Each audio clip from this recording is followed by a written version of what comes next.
It's because they were on internet. Oh.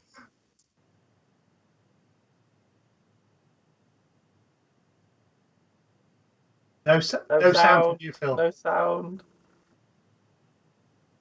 I think we're a silent movie at the moment. Sorry, try that. Is that better, everyone? Sorry. Test, I think we've got test. 1, sound, just 2. Test. Right, okay. Let me just move the gang up as well whilst we're just making some tiny, teeny adjustments. Yeah. I think we're back on. All right, we're all back now, are we? There we go. We're in. I've moved them up a bit. Sorry about that, everyone. Good evening. Welcome, Flory Models. Here we are with you on the 20th of August 2020. Another month almost gone, almost into autumn.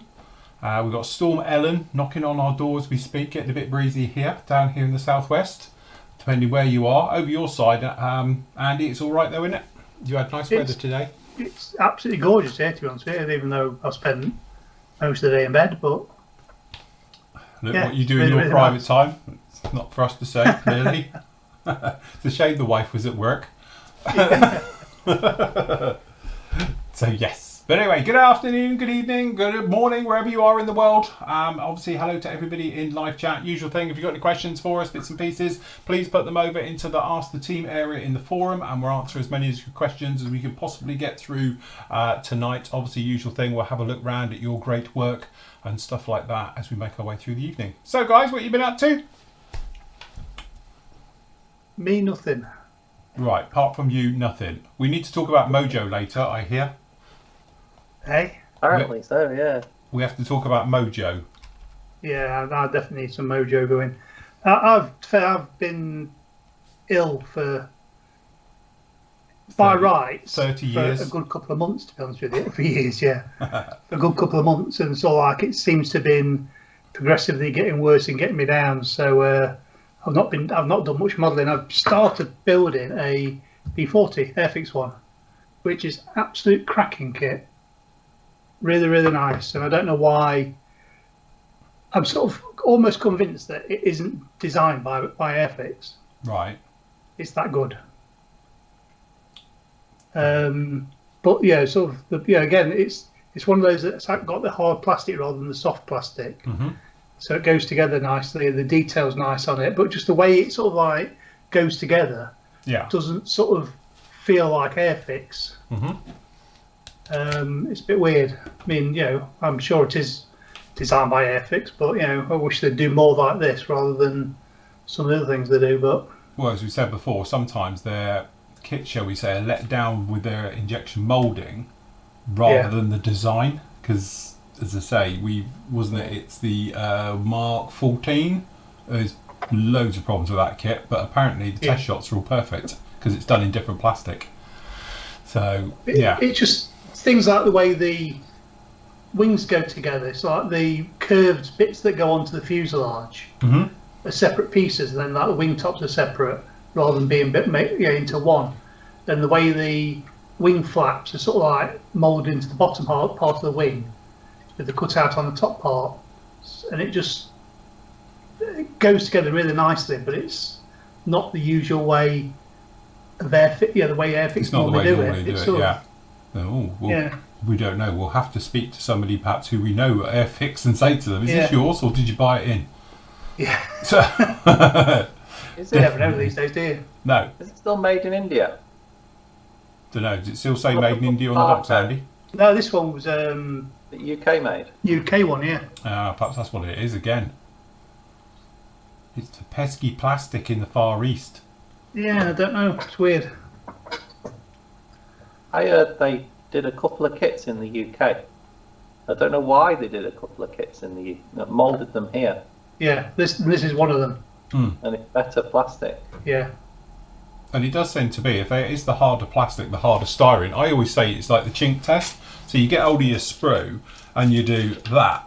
Classic example, this is really soft. Like I explained it during the build on this thing, that the styrene is so soft that if you was to use, I think, like Contactia glue, you might end up melting the part, and you'll get like dips in the wings where it comes together and stuff like that, because it's really, really soft. So that's why I've been using extra thin quickset, purely so it doesn't have a chance to get too hot and melty.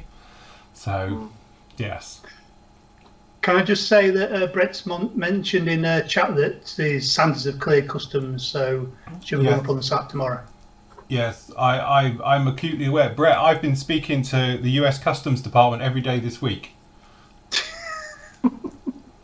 How many different ways can you describe what a standing stick's made of? Until, literally, I shit you not, yesterday afternoon, I was on the phone to a man from US Customs trying to explain to him what sandpaper is. Literally. Because they wanted to know how it's exactly made. And it's like, well, there's sponge. And it's like, so where's the sponge come from? I don't know, China probably.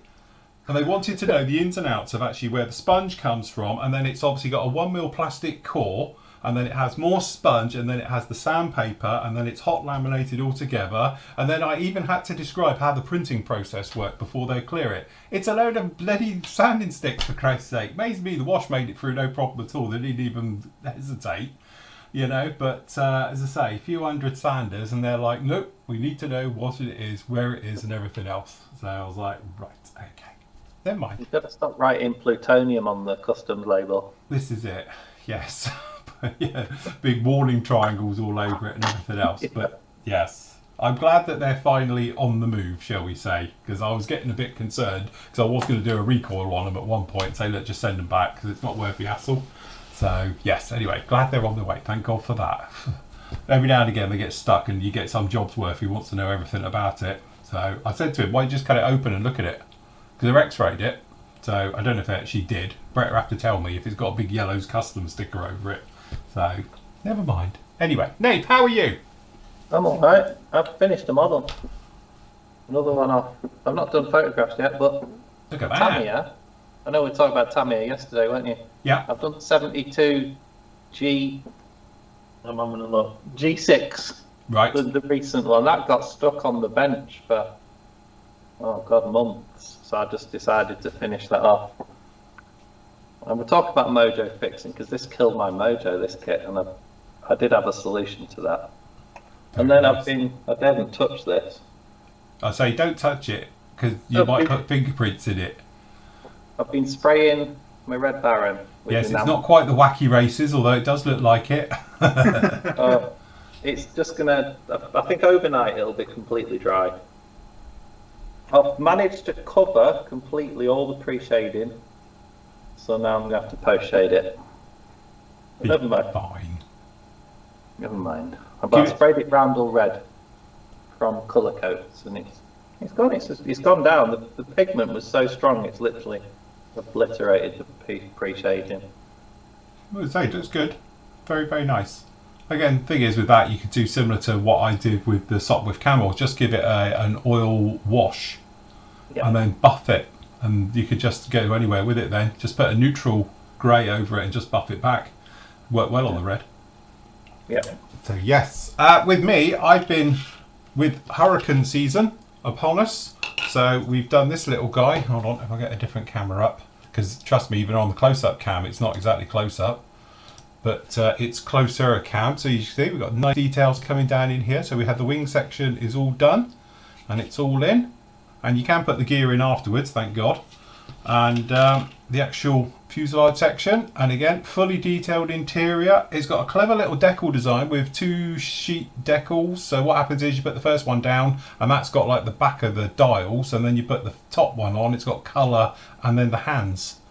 I don't know quite why they've done it that way, but hey ho, it seems to work. But anyway, that's all done and it's all ready to go together tomorrow. So hopefully tomorrow I'll do this one. We'll get the tail onto it and the other bits and stuff like that. It has got a tiny little thing though. It's got these little teeth here each side, and this is supposed to go into these teeth here. But I have noticed even dry fitting before we put the cockpit in, there's a small step. So it just takes out of alignment just down on the bottom there. But I think once it's done, it'll be absolutely fine. It'll be okay. So we'll get that one all done tomorrow. And just as a size comparison, as we were saying, we've got 48 scale and a little one. So that shows you a side-by-side scale comparison between the two. This is the Airfix 48th one and the little tiny 72nd. So I was saying to the guys that actually, although it's very nice working in smaller scales, and I was joking about it before, it is coming with its own problems because filming it's been a bit of a nightmare.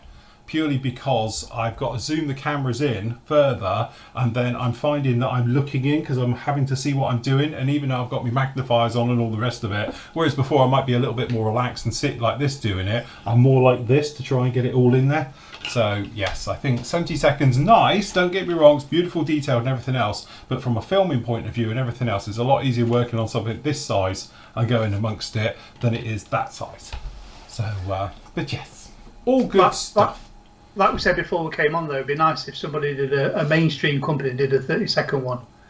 Absolutely. Fly do it, but I think we'll start a Facebook group. Where is the Hurricane? Completely overlooked over everything. As we were saying, like, you know, really 70 second scale. Okay, we've got these and we're spoiled. We've got a range of them coming through as well, and we have seen Airfix do them in the past, bits and pieces. But really, in the other scales, like 48 scale, and then obviously 30 second. It's like, what have you got? Nothing. Fly or Rebel, which is the old monogram kit, isn't it? Yeah. And both of those aren't exactly stellar.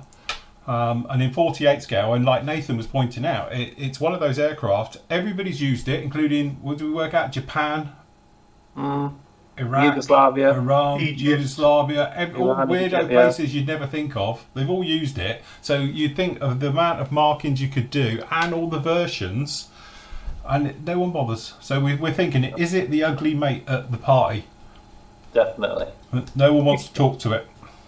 So that's it. You've got the glamorous Spitfire, and everyone's all over that, and it's lovely. And the poor old Hurricane's been overlooked, even though the personality is far superior.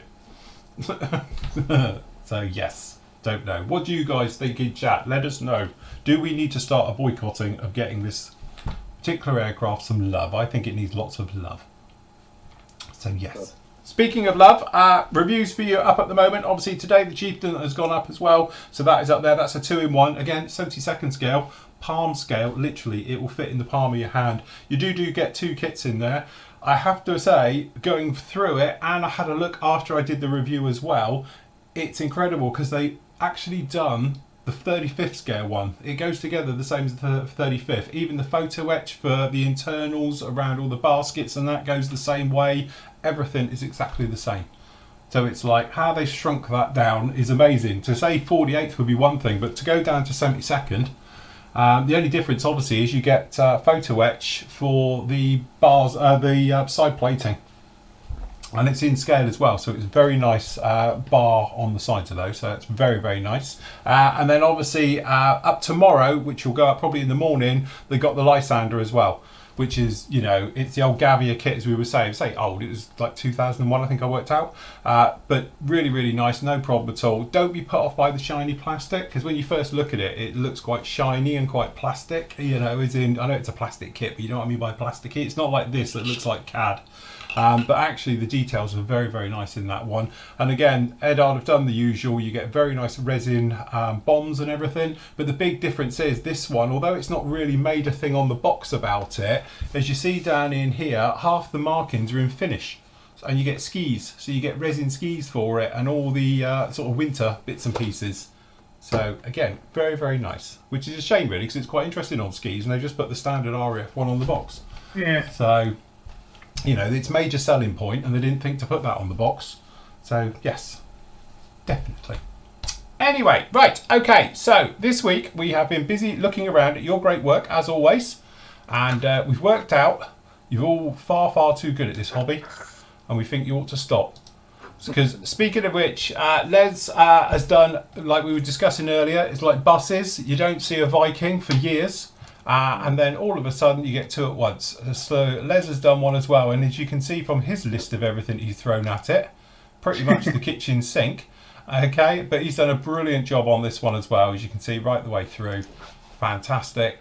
Lovely cagbird as well.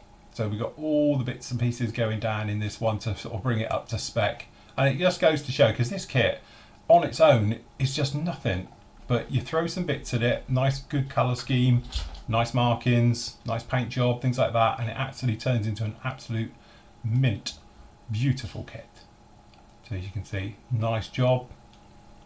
Nice one with the engines. Obviously all the work gone in up here to show off behind, which you never see. So the second row of seats in the back. There we go. It's beautiful, isn't it? Very, very cool. Nice to see it in maintenance as well, like that. Yeah. Bins, but there you go. You can even see in the cockpit all that work that's gone in.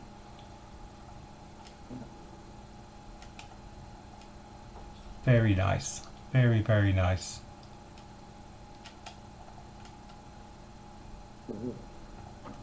Lovely. Beautiful work. Very, very nice indeed. Cool build. Okay, next up we've got, this is absolutely beauty. Saw this one earlier on this afternoon, and yes, so this is Jason's fantastic. This is the Porsche 917K, the Fujami kit. The thing I love about this, the weathering. Yeah. It's just nailed it. Absolutely nailed the weathering. It looks absolutely gorgeous. Yeah, Matt and John were talking about this one last night. They picked this one out Hmm. as well. Yeah, it's a stunner, isn't it? It is absolutely beauty. Like it, like it, like it. Again, it's just got that nice sort of looks worn, dusty type look. You know, the take round the lights, the various bits and pieces onto that one. It just works on every level. It looks like it's just finished a race. That's the thing. Yeah. Very, very nice indeed. So not only is it a great sort of paint job anyway, and obviously with the markings on there, the decaling, all the rest of it, but to go round and add all the weathering in as well to give it that sort of nice heavy look.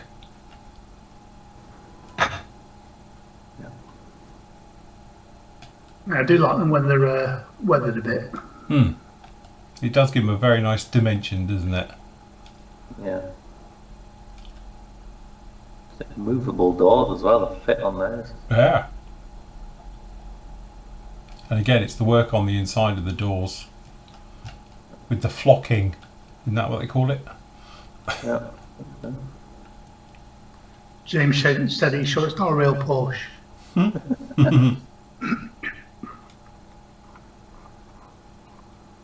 Very nice indeed. Cool build. Well done. Well done, Jason. Beautiful work. Okay. Next up, something a little bit smaller. Nathan, you picked this one out, didn't you? I did. I mean, it fits with the scheme theme for tonight on the Mojo side, but that is tiny, that thing. It is. I had to double check when I looked at it at the It's scale. really, really ickle, but the standard of finish and the decal sheet, I mean, it's not easy to work with, and it's done an amazing job. But it's when you see the picture with the lighter that you realise how small this thing is. That's it. I didn't want to say anything until we got to that. There you go. Look at that. Just, I mean, that's just wow. He's put a couple of 144 scale builds on the forum today, and I just picked one of them. They're all really good builds. It's worth having a quick look. But there you go. You know, I know I was just saying about the difficulties I've had, but when you're into 144, you're into a whole new realm of everything. Yeah, just trying to get the decaling to go down, you know, on the smaller scales like that. Because the curves are exaggerated. So, you know, trying to get them all to conform and stuff can be a right nightmare as well. Yeah. So, totally nailed that. Fantastic. Top and bottom. I won't Beautiful fancy work. doing the decals on that. I've got that kit, and I've looked at those decals and thought, get some of them. 10 out of 10 for doing the box scheme. Yes, absolutely fantastic. Cool. And another 144, but on a slightly larger theme, is Alan's fantastic.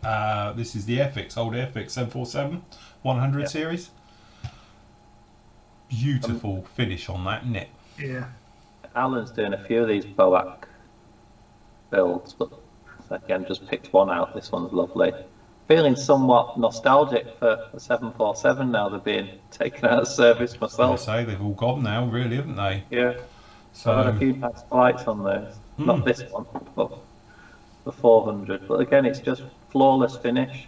yeah, And it's a kit that's as old as the hills as well. So that's extra sort of kudos for bringing that really old Airfix kit. and to be honest, it's a horrible kit as well because it's got big old seams and lines, and it's one of those which, you know, having just come off the back of that VC10, the work that's gone in to make that seamless is absolutely fantastic because it's not easy. It's easier for me to hide it in a 72nd scale, and in 144 you've got nothing to hide it behind. So, you know, centre seams, wing joins, the usual bits and pieces, it's just huge on this thing.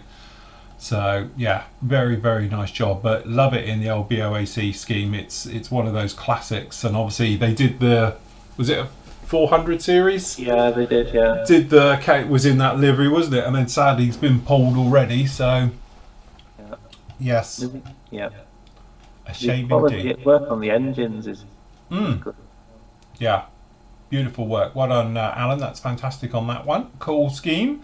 72nd scale with Chris with an SR71 Blackbird Yep. with Again, engine.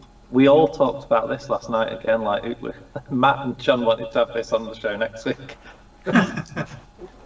We nicked it. It's one of those that's so easy to make it look like a black brick, isn't it? Yeah. Properly weathered, and the engine's well cool. I didn't know they did that. No, I didn't realise they lifted up like that. Why don't they do that to the one at Duxford? That would look quite cool, wouldn't it? Take up less room. But like we said, it could have just been a black lump, but the weathering's like the Porsche. The weathering has made it. Yes. And you say weather in black is a complete nightmare on its own because, as I say, you've got the different ways, and obviously there's a lot of blue in this one that's gone through with it as well to go through the grey tones coming through the black, which has just absolutely nailed it as well, purely because of obviously the Blackbird does get very hot to the point, as you can see, he's even done the tyres in the correct with the grey. So very, very cool. Very nice. As I say, it's not an easy kit, just generally working with the seam lines and the joins on that particular kit. So to nail it like that, it's done a fantastic job, but love the engine work as well. It's the first time I've seen that as well. Sometimes you see patterns, people copy each other, so forth and so on. That's the first time I've seen an engine like that. Cool stuff. Very, very nice indeed. Yeah, very nice. So it's been a bumper crop of builds on the forum this past week. Yes. It was a struggle picking a few. I mean, this one, everybody wanted to have this one on the show. Yes, definitely. So well done, Chris. That's an absolute stunner. Okay, next up, 48 scale Buck. Yay! Yay! I know this kit. Oh my god, it's a challenge. But that's a really nice clean build again of a kit that makes a clean build difficult. Yes. So 10 out of 10 for getting one of these 48 scale Buccaneers finished. Yeah, it's come out really nice, hasn't it? Well, let's face it, you might as well now, because I don't think we're going to see one from Tang any day soon, are we? No. So, but you know, beautiful job on that one. Really, really nice. Just goes to show, as I say, like Nathan, you put the time in, and it's a bit of a filler queen, shall we say. Sanding, filling, making sure it's all good. You're all, you know, your basics are all lined up first before you even get near paintwork. And then obviously with a fantastic paint job down in there as well. That is absolutely lovely. And I liked it in that scheme when I was doing my 48 72nd scale one. That was one of the options that me and Matt had on our sheet as well, with the actual, because it's got the other intake, one of the green intakes onto it, and thought about that one, but obviously it's different versions of the one I was doing. But really, really nice job on that. Beautiful work. Very, very cool. And there we go. That's it for, I think. Yes, because that's questions in a second. We'll get to those in a moment. So yes, well done everybody. Congratulations if you've pointed out your work. If we haven't, it's nothing personal. It's just we grab a few to talk about and things like that. But no, fantastic job on there. Right, okay, so questions. Oh, we do have to show this one. Hold on, we have a question here. It's from Nick. Says, hi guys, having been back on the go since the lockdown, I've only tackled armour, decided to do something with wings and build and prime and have these imperfections. What is the best way? Sorry, I'm having to sort of lean forward for this because this is on a monitor that's in a faraway galaxy. The best way to get rid of them. All right, okay, so we're talking these ones just down in here. And then obviously we've got a little bit going around as well in amongst these ones. These ones I'm guessing is just where you've done the thingy. I'm just trying to work that out. Is that a Spitfire? Back end like Spitfire maybe. But yeah, obviously you've just got a little bit where you've sort of chunked into it a little bit to try and get that to blend. Personally, what I would do is, because they've got holes in this area here, just do a smidge of filler in all of those areas and here and down in there, okay, and then let it totally dry, and then sanding sponge, softer sponge as well, so it conforms, and then just give them a blend around. Remember, let the sander do all the work. Don't actually put any pressure into it because you'll just flatten it off. So you want to keep the curves. So let the sander do the work, and it may need 2 coats of filler to get in there to take it out and go through it that way. And then if you want to, you can just then pop in a little bit of rescribing, just obviously roll a blade around these curves down in here, and this one in here you could literally just easily just use a template and just drag one up in there, be fine. And then this one in here if you wanted to, and it will hide that away as well. Sometimes you get a seam like this, there's naturally a panel line there, so check your references as well, and if it is, you can hide it. So you just literally put a panel line in the seam, and that way it will hide it away as well, which is quite an easy way of hiding seams in plain sight. So yes, what do you guys think? Yeah, exactly. I'm trying to figure out what aircraft it is, because I don't think it is a Spitfire, is it? It looks like airfix plastic though, doesn't it? It's got that fillet On one side, but not on the other. I think it has, but it's got this funny panel line in this area, isn't it? I mean, the big sort of mark in the middle, just above where the pointer is now, that looks like a good contender for sprue goo to me. Yeah. But yeah, just, I mean, it's underneath, I'm guessing.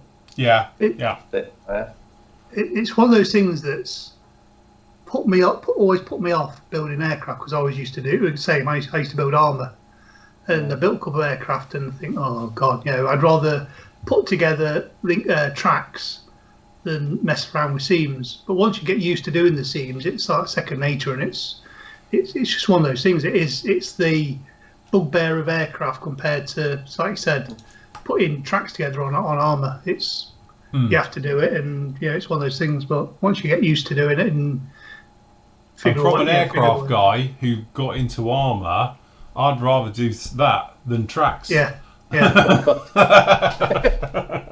I'd rather just get the filler out and do that bit than mess around hunting down tracks and all the rest of it. But they're both the worst bits out of doing either of them, aren't they? Yeah, tracks right. on one. I think that's the thing. We often get, or I get especially, is like people returning back into the hobby, and as I say, they've perhaps used to do armour and then going to go aircraft, and then obviously just like that, they've fallen foul of the problems you get with aircraft. Is that everything's is in plain view, so seam lines are right on the top always, and wing seams and that, they're in very, very noticeable areas, and there's no way of getting away with it. So it's learning your craft on how to get those to go. But to be honest with you, when they're underneath, I wouldn't worry about it. No one will notice. No one looks under your plane anyway, so you'll be absolutely fine. I've got the same thing on this 109, and it's here. Yeah. The aircraft's going to be like that. You can see it. So, whoops, not that off. I would just do a minimum filler job and not chase the perfect join underneath, because I doubt you're going to see it unless it's upside down and in flight. So, but that looks like airfix. That looks like an airfix Spitfire that get on the screen to me. Chris reckons it might be a Mark 1. Mark 1 Spit. I thought someone said a Mark 1 Hurricane. Yeah, but I've got a far less than perfect join on this 109 here, but I'm going to leave it, to be honest. You're not going to see it. Yeah, as I say, especially if you're returning into it, like we're talking about Mojo, we will do in a minute. It's that thing as well that, you know, you don't want to get bogged down into that area. If you're a perfectionist and you're wanting to be perfect in every way, then yeah, you're going to take your time. But you can always keep coming back to it. So do other jobs as that filler's drying, work on the gear and all the other things, the prop and all the stuff like that, and the glass work, then come back, sand, refill, go again. And don't be frightened of literally just getting out, you know, a little bit of acrylic, black acrylic I do, paint it over the seam, let it dry, lightly sand it and just see what's going on, because then that way the black will show and go through. I wouldn't recommend, because somebody mentioned it to me the other day, because apparently a certain well-known modeler, and I'm surprised he did, but there you go, apparently uses a Sharpie for it and going through and literally almost colouring in, and it's like, just be careful, because if you don't get it all off, it'll affect your paint later on, because it's almost a nightmare to go over it, especially with acrylic. If you've got any Sharpie left on, it will not like sticking to it. But yeah, so from that point of view, you know, just have a look at it. You can see what's going on with it. But, you know, unless you're going to be weathering with oils or with washes afterwards, you probably wouldn't see it anyway. You know, if you get washes on, they tend to always show up your imperfections and stuff like that. But again, it's on the bottom. You'll be fine. You'll be fine. Don't worry about it. Right, Graham says, hi guys, have you ever used True Colour Paint? No. Anyone? Right, skip the question. No, we won't. Sorry. Have you, sorry, they have an F16 Have Glass plus the paint for the F22 and the paint for the F35. I asked on Tuesday what thinner to use. Right, okay, so two-part question. No, I haven't. Again, technically that's three different colours, because Have Glass, if you want to know a lot more about it, have a look at the F16 build I did. This thing, which I've still got to find a home for, which I clearly haven't yet, but this is in Have Glass 5, which is slightly different to Have Glass the original. I don't know where they went from 0 to 5, but this is in Have Glass 5, so it literally looks like grey. This is the same stuff they put on F35s. Okay, so they do it. So it's a radar absorbent material type thing, like ram tape and stuff like that. So that's on here. The F22s use something else, because they have, without going into too many technical difficulties and all the stuff that will get me in trouble again, they have a different coating on the entire outside of the aircraft that acts like the best way to describe it, like a signal enhancer. So that's why it's very, very metally coloured. And stuff like that. That's a different one. And then obviously, you know, you've got the F35. Some of the newer ones are in something else apparently as well. So I don't know if they're calling that Have Glass 6, but they've got a different colour on them as well. So you get these different stages of it, and whichever ones they do. Personally, I think one of the best ones actually is the MRP without the Have Glass. They do that colour, which is what that's in, without the Have Glass, which is the metally finish. I think if you want to do the Raptor, the way I did it was to do it in that colour type of thing, or a version of it. And then I actually just went over it with chrome and dusted it over it. And then you taped off all the areas. Have a look at the F22 build I did with mine on it. That way it gives it a nice shiny look and it catches it in the angles. So, yes. Ever played with RAM? I've not done one of these. Never built a rammy one yet. Not yet. It's on I didn't put them on 109s or FW190s. No. It's on the to-do list, I think. It's an interesting thing to play with, because again, it's one of those ones where if you look at certain F16s when they were having the test colours on, they're very, very silvery. And it apparently used to weather really, really quickly, and that was a problem with it. So that's why they went to Have Glass 5, and now they've got another version of it as well, and stuff. So yes, that's the thing. And like Raptors look absolutely fantastic when they're heavily weathered, because they almost turn to silver. So again, it's one of those ones that it weathers and it deteriorates very, very quickly, so it has to be reapplied quite often.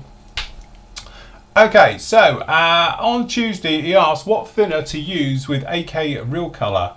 I've been reading about this paint, and they say they are real acrylic lacquers. Is it acrylic or lacquer? I've had this conversation. I've been flamed for this. I'm not saying anymore. I just call it paint. Yeah. I'll leave this to you two to work this one out. Is it not the same as Tamiya XF?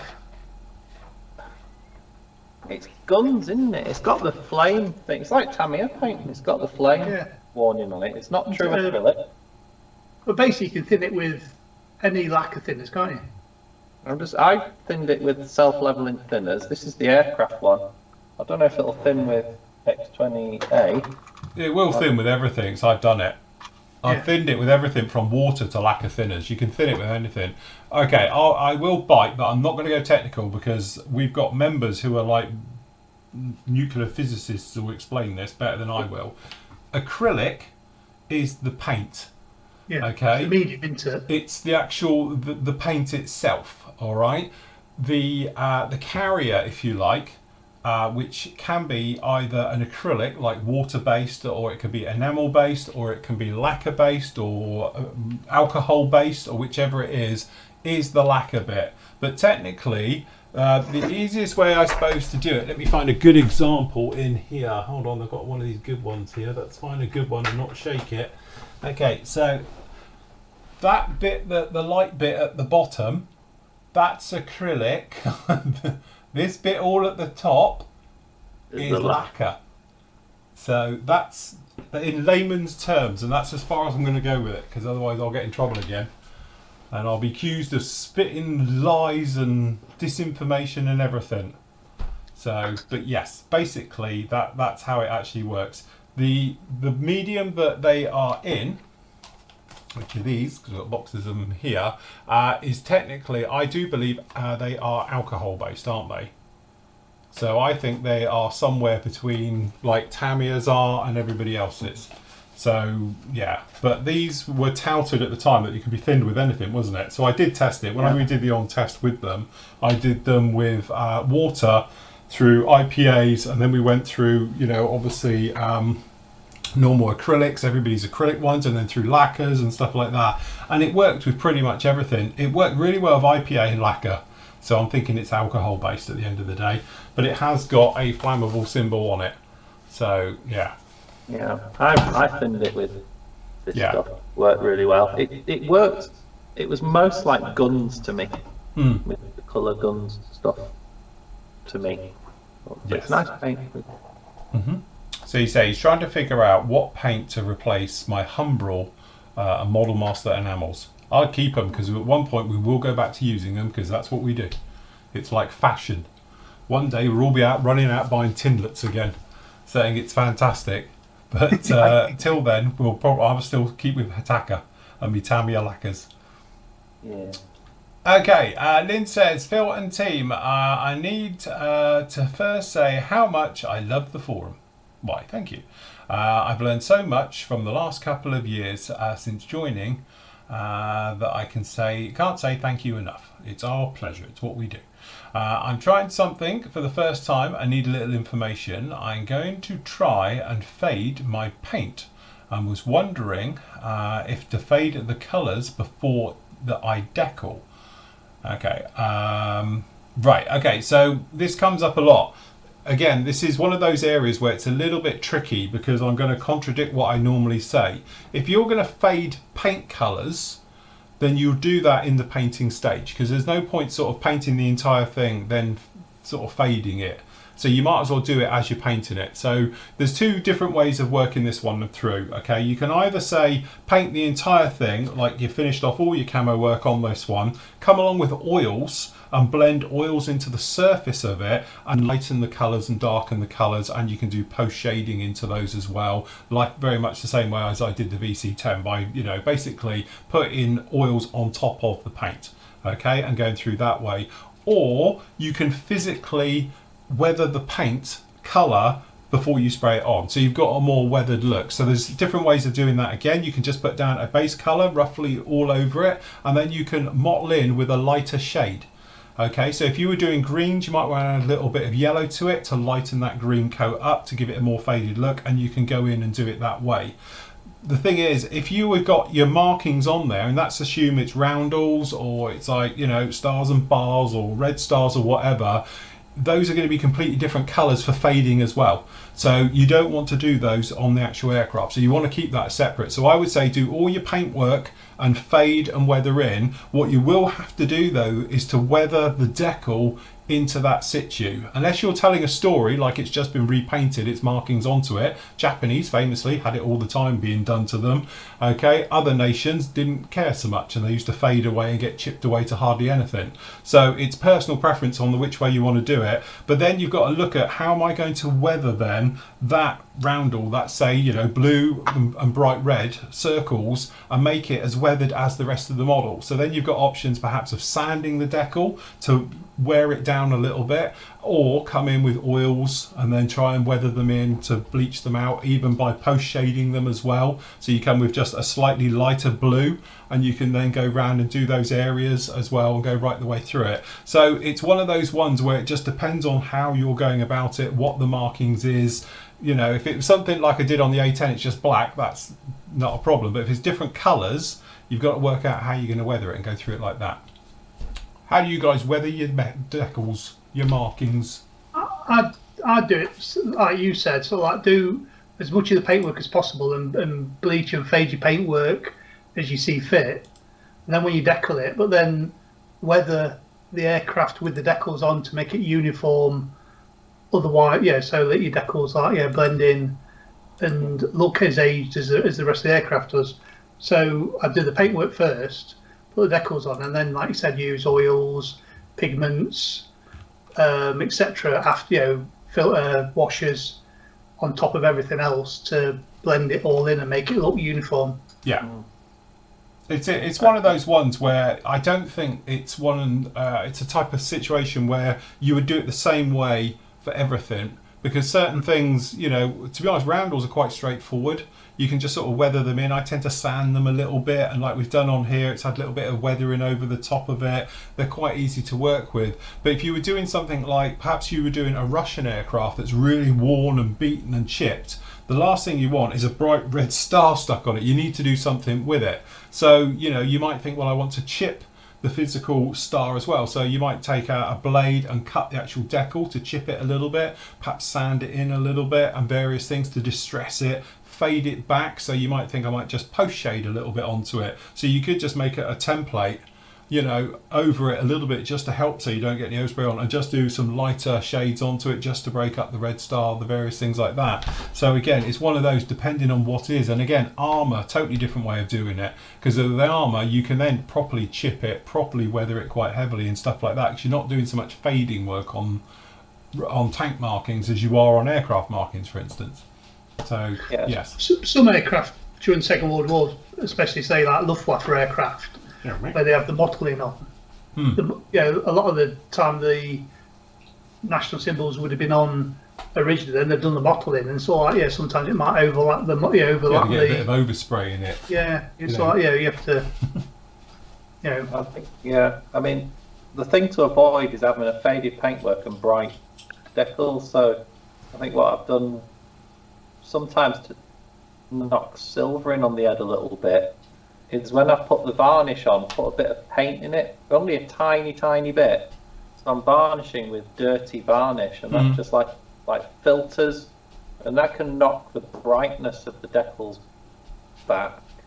But like you just said, roundels will fade, but German crosses not really. As I say, they might chip a bit. Decal. It just depends on the decal, doesn't it?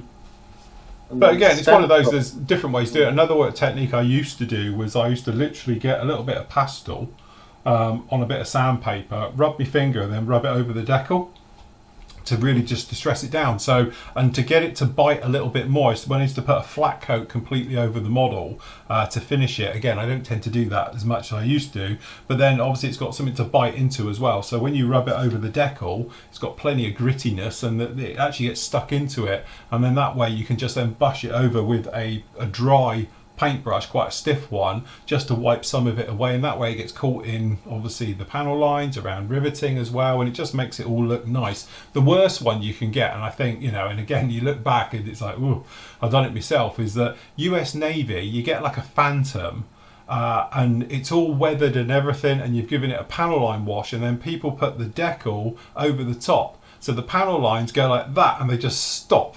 Because where it is, because it's like white stars and the bars are the best things, or it says like Navy or Marines on it, and it just stops when it gets there because it doesn't go through. And that's what I was saying about, you put a blade in there, cut the panel line right the way through, setting solution so the washes go down the track, so it goes completely through the weathering of it and all the rest of it. So yes, one thing that people used to do, I don't see it much nowadays, is that on the finished model, you used to put like a really diluted Tamiya buff or deck tan or something, just like go over the old, and it's like it acts as a filter. Yes. So it's like and it sort of blends everything in. But to be honest, there used to be, going back now, but when I first started getting back into it properly, I suppose in the early 90s, that was one of the techniques that they used to tell you to do, was to thin buff Tamiya, and it was for scale effect, and you would just blow it over before you unmask the model. But we often talk about it, or I do. This thing is like fashion. You wait, give it a couple of years, everyone will be doing that again. In fact, next week everyone will be doing that again. You need to add 7% and spray it all over your model for scale effect. To bring it down, but I think because of oils and that, it sort of superseded that. But I remember that one, that was quite spoken about quite widely, about getting the scale effect in by buffing it back, because you get it wrong and look like it'd been in a sandpit. Get a picture, work to a photograph if you can. If it's an old aircraft, it's going to be tricky, but whether to how it looked rather than how you think it looked. Because sometimes we use a technique, don't we, and the technique takes over. And like I said with the VC10, I think the best piece of advice we can give is that when you're doing your weathering and you're going through that, the bit where you think you're overdoing it, or you've overdone it, is the bit you stop, because you are just about to. I think your subconscious will hold you back from overdoing it. But the VC10 was a classic, because I could have carried on, but in some photos they look quite dirty and grimy, in other photos they look quite clean. As tend to be, it's that barley grey as well. If the sun's on it, it looks quite clean. If it's cloudy, they look dirty. So so at some point you have to say to yourself, look, I think that'll do. I don't want to go any further. So definitely one of those. So he then goes on to say, I was a beginner. Well, I guess that's it. I would still like your input, not a problem. Thanks guys very much.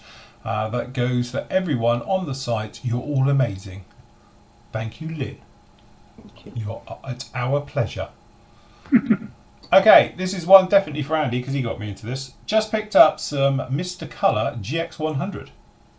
So I'll blame Andy for this, because he gave me a bottle of this and got me into it. And the GX112 UV Cut Super Gloss Clear. I'd like to know what to thin it with and what ratio. Any other info about using this product be most appreciated. Thanks, team. You want to thin it with that. Yep. And I thin mine really thin. I probably do about 70% thinners to about 30% of the gloss. Maybe 60%, something like that, but really do have it thin. I've got various bottles. I'll just pause. All right, I've got various bottles of it, and I don't know if you can see how thin that is, but this is one I've pre-thinned, and I do honestly have it really thin, and I'd rather put a couple of thin coats on and let it build up and you get a really nice, shiny finish, than trying to do it too thick and try and get it to go down in one go. But yeah, really thin. I mean, that's probably as thin as the thinners is in that, really thin. But yeah, beautiful stuff. Yeah, sure. Right. Chris Brown says, hi guys, I was wondering if it would be possible to maybe do an in-depth tutorial on thinning paints for airbrush and brushing and varnishes. Maybe talk about ratios of thinning and which thinners are best for which paints. Maybe good varnishes and which type of varnish goes on certain types of paint. we've covered that quite a bit job, isn't in the past. That's good timing, wasn't it? Yeah. When I did the live tutorials and the various things like that, because obviously I don't do percentages and all that type of stuff, full stop. I do, like, you listen to your airbrush, you can hear it struggling, go one way and the other. We speak about it all the time. I think the best thing is to have a look at the live tutorial builds. When I did it all live, that was literally warts and all. I sat here and we just went for it. So, you know, again, it's one of those ones, because obviously when you, especially new to airbrushing, you'll hear a lot of people talking about air pressures and thinner ratios. But there's so many variables out there, and again, it's that thing: what airbrush you're using, how close you are, what air pressure, obviously what thinner ratios you're on. There's 100 different, you know, scenarios going through it. Yeah, if you listen to your airbrush, it'll tell you everything you need to know, you know, and that's why I always say about it, it's a lot easier, because again, it doesn't matter then what ratios you're doing, what air pressure, you can hear your airbrush. Again, if it's got that sort of spitting sound, it sounds crackly, it means it's not atomizing enough, so you need to thin it a little bit more and up your air pressure, and then you're just finding the sweet spot between your distances. So that's how I sort of do it. So, you know, you get as close as you can to your model, because that way you're not wasting paint. So don't be too far away and spraying like this, because you're losing 95% of it's going in the air. And then that way you'll find you'll use less paint, you'll get less of a rough texture, and all the things that go with it. And again, you know, spraying with acrylics versus lacquers, that's a different thing as well, because lacquers tend to just carry on, they're pretty robust, where acrylics tend to be a little bit more finicky. So yes, it's one of those things. It's a little bit of a it's a difficult thing just to cover in one tutorial, as you say. That's why I did, I think, 7 live shows on it. So you're probably better off having a look at those ones. If you go in the tutorial section, just go in live airbrushing. They're a few years old now, and it's all in acrylic as well. So it's pretty much warts and all. And I did it in the middle of the summer. So yeah. Earlier on in the year, me and Matt went down to Phil's. Was it this year or last year? I can't even remember now. I suppose. This year, wasn't it? Just before the lockdown. Yeah. And we did a lot of testing with different paints and different thinners. And I was going to do a big write-up on what you can use with what. But then we soon found out that even in different paint ranges, a lot of it also depended on different colours. Yes. Some colours would mix with a different type of thinners, and then some wouldn't. So it just became, it was such a minefield trying to figure out exactly what would. You can't just say paint with me. You can say all the Tamiya acrylics will mix with self-evident thinners, and so will all the guns and all of Mr. Hobby, yeah, they'll all mix with that. But we were trying to do things off the cuff, like Vallejo's and things that some would mix with different things, but some wouldn't. So it became a bit difficult to try and figure out exactly what, you know, what would mix and what wouldn't. So I decided not to do it. Again, it's one of those ones that it sounds quite straightforward, but there's just so many different variables into it. And it was because I think it came, I can't remember which colour it was, but one of the, I think it's the Hatakas, wasn't it, we were using? One of the different colours of something, we got it to thin here, then somebody said no it doesn't, and when we tried that colour, they're right, it didn't, and it was like, yeah. So it's the same paint range though, so what's the difference? I can't remember whose it was now, but yeah, it was definitely one of those weird ones where it's like, why is it not working? So we tried it, and then yeah, you're right, it didn't work. Yeah, so, yeah, a different colour would work, and it was like, yeah, weird. Yes, definitely.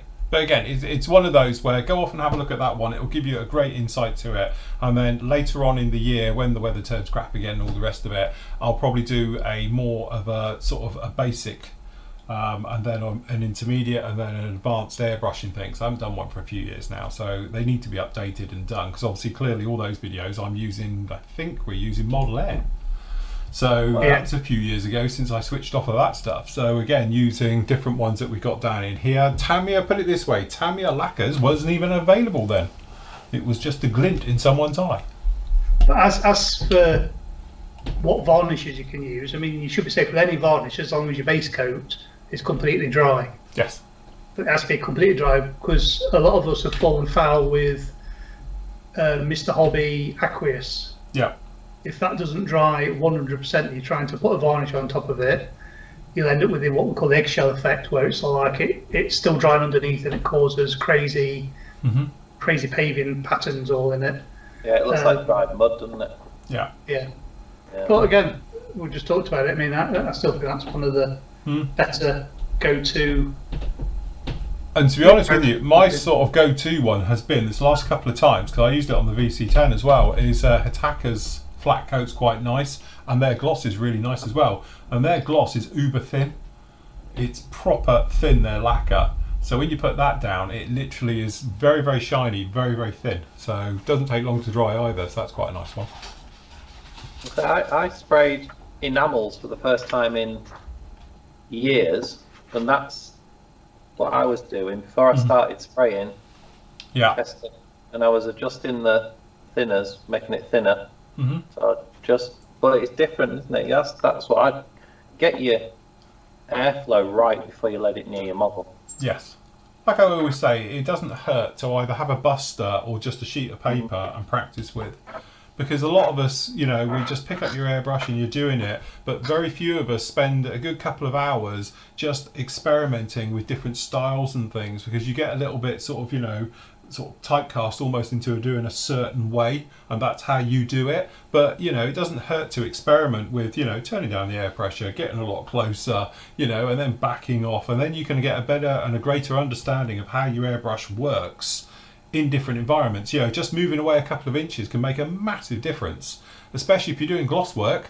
If you're in the sweet spot, you never have a problem. You move out of that sweet spot, you've got all types of things going on. You can end up with like satin finishes, or you can end up with runs in it, various things, where if you know the balance and you know where you are, and you know which the type of areas you need to be into, you never come out of them, you'll be absolutely fine. But it's nice to just have a play one day and just have a general go with it and experiment with different thinners, different paints, because again, what works for us might not work for you, might not work with your airbrush, your setup, and all the rest of it. And that's the trouble with airbrushing. There's just so many different environments and styles and things like that out there, that just because we say if we were to do it, not that you ever hear me say it, but if I turn around and said you want to be spraying that at 11 psi at a 40-30 mix with self-leveling thinners with whatever, and you want to be roughly about 15 centimeters away from it when you're spraying it, that might be perfect for me, but it might not be work for anybody else. So that's the trouble with it. Little bit tricky. Right, Mark says, hi Phil and team, I've just got the new Edard Mark 1 Spitfire kit. I'm read on the web that it has a new decal system. Is it? Have you heard? I think what it is, that was just that they had their own in-house decals done for it. I don't think they're different as such. Is Andy fiddling under his desk, or is he having a moment? Oh no, he's getting a kit. That's all right, thank God for that. Got one as well. Because Edard used to do the stencils, and they got Cartograph to do the marking. That was it, yeah. So, but apparently it's all in-house now. But the worst Edard decals I've ever used were the 30-second BF109s. Yeah. And they were Cartograph, and they were terrible. Yes. They were, but... And I ended up pinching some off Nathan to finish it off. What do they say? It says made in the Czech Republic, probably. Yeah, they're just standard decals, aren't they? I think, like I said, I think he's misunderstanding what the... Yeah, I think they're just normal your standard water slide decals, but I think they're in-house now. Whereas before, like Nathan said, I think they used to do their stencil data, but the big colourful ones, if you like, were done by Cartograph. I don't think that's the case anymore. I think it's all in-house. Does it say anything? What does it say on the actual decal sheet? Does it say made in Czech Republic? Yeah, made in Czech Republic, Edard, yeah. Yeah, so it's their own then. The decals for my triplane, I was thinking about, because it's a simple cross, I was thinking about cutting masks out. Yeah. But the decals, made in the Czech Republic, they're absolutely amazing. Virtually no carrier film on them. I must admit, that's what I noticed with it. Hello, mate. What's up? Yeah, well, that's, from what I heard, because I did have a little bit of feedback from people who were saying that the decals are crap, but I've had other feedback from other people who've built it and done it, and they said they're all right. So I don't know if it's one of those things, a bit of Chinese whispers around the internet that somebody says it's rubbish, so that's made them rubbish. And nobody's actually done it, because one person I know has used it, said didn't notice any problem at all. Just they went on. In fact, he didn't even realise that they weren't cartographed. So I'm going to use these decals because I don't think there's any benefit of using masks. They look that good. Well, the thing is, I'm going to do it later on, so we'll see how we get on with it. We'll in a couple of months we'll be building that. We'll see how they go. Okay, this is a good one. I know whose kit's this is, but yes. Okay, Jan says, "Hi team, little issue is carry. Oh, it's Mac 2. Oh, it's a Falcon. Oh, it's Mac 2. I should have known that. Luckily, though, a bit like toothache, my body is now recovered from the working with Mac 2 kit, so they don't seem too bad again. But it has got the odd sync mark. To be honest, I had these as well in mine. I had one actually right in front of the wing root as well, which was a pain. So I would easily say easiest thing to do with that is just to fill it.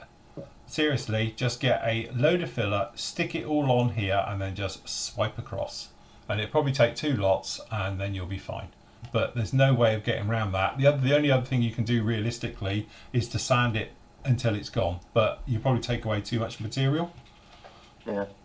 So I would honestly say that I would probably just fill it. To be honest, it's what I did with mine. I filled mine. But yes. Around the filler, do you want a more lacquer-based filler, don't you? Yeah. If you can, if you've got some like the grey Tamiya type putties and that, stick that on it and let it bite into it, and away you go. And then your second one, you could just use a water-based one for the smaller imperfections. DuPont car body filler. Yeah, that's it, or car body filler, yeah. Fill it full of plasticard. Scrap fill the new bit. Yeah, the thing is to say, I called it cratering because it looks like it's been cratered like the moon, you know. But to be honest, mine weren't probably as defined as that. Mine were just, you could feel them when you run your finger over. Those are proper, look like pot marks. So, you know, I would say you might be able to just sand them out. Depends how much thickness that generally they do go down. If they do go down more than 0.5 mil, then you probably can't. And you might as well just go in there with a filler. But, you need that Tamiya filler, the Tamiya basic filler. Yeah. Which you can get from eBay. But it's, what was Mac 2, bless them. You might need a bigger tube. They do it in bigger tubes. So yes, welcome to Mac 2, the home of the small imperfection. Right, okay, so we have got, hold on, where are we? Show. There we go. Roger says, I've just watched Battle of the Bulge. Can you tell me if there is a kit of the King Tiger version that was in the film? Wasn't that a T-34 they were using? No, it was a... was it? Oh, that's the thing I'm thinking of, wasn't it? Paladin or something, or... Was it? Someone's doing that kit on the group. Yeah. A couple, maybe 2 people are doing it. It was an American 1950s a pattern or something, wasn't it? Pattern. There you go, close enough. That was it. Vehicles and a gun. What do you need? There also seems to be a new type of Sherman. To be honest, I haven't seen that film for crikey years and years and years. I don't remember the Sherman. Just put on M47 pattern. Chris, thanks, Chris. Oh well, there you go. So you could build a pattern tank for it. Yeah.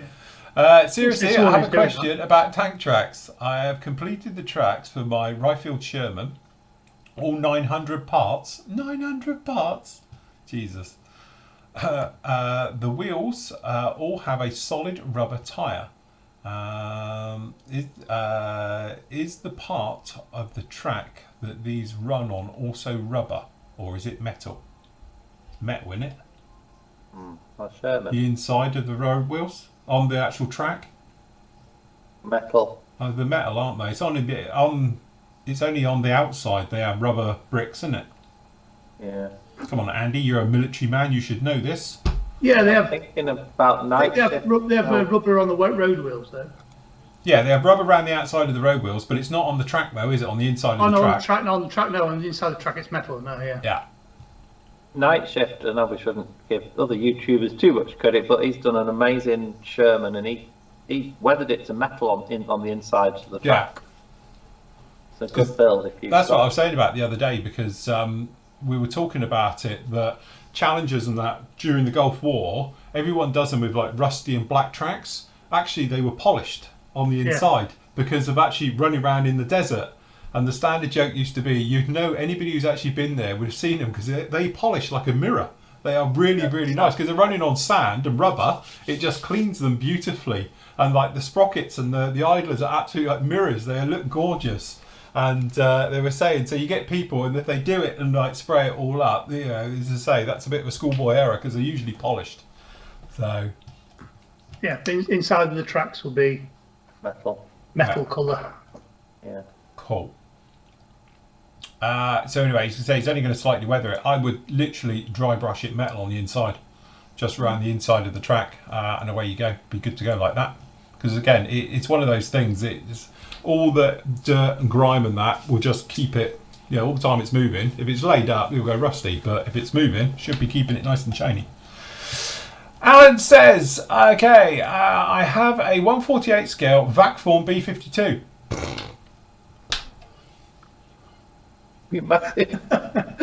Like Jesus Christ. Is it about, does it fit in the garage? Huge. I've got the bloody 72nd scale one. It takes up half my wall.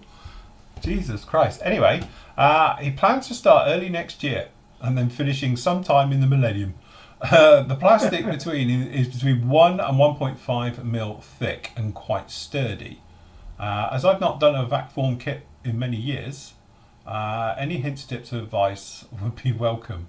Don't do it. Do a 72nd scale one. HGH resin one.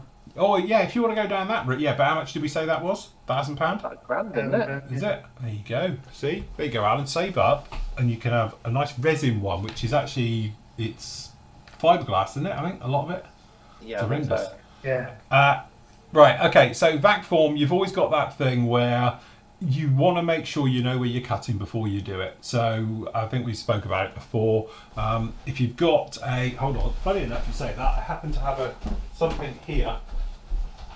John won't mind. Where are you, little bugger? Let go. Drop it. Move away. Right. Okay. Right. So vac forming kit. So then what you can do.